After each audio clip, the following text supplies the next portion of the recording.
In the name of Allah, the most merciful, the most compassionate. By the dawn, and the 10 nights, and the even and the odd, and by the night when it departs. Is there in this an oath for one endowed with understanding?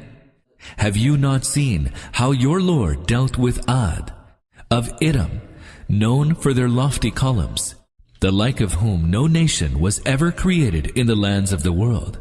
And how did he deal with Thamud, who hewed out rocks in the valley, and with Pharaoh of the tent pegs, who transgressed in the countries of the world, spreading in them much corruption? Then their Lord unloosed upon them the lash of chastisement. Truly, your Lord is ever watchful.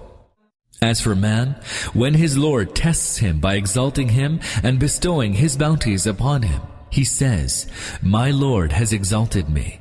But when he tests him by straightening his sustenance, he says, "My Lord has humiliated me."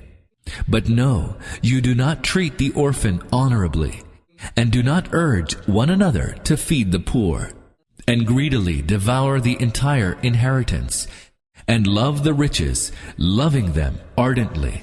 But no, when the earth is ground to powder, and when your Lord appears with rows upon rows of angels, and when hell is brought near that day, on that day will man understand, but of what avail will that understanding be?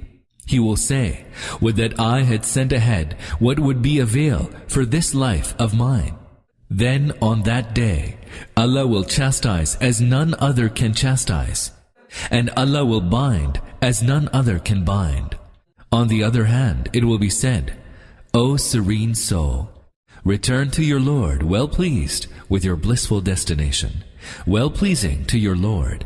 So enter among my righteous servants, and enter my paradise."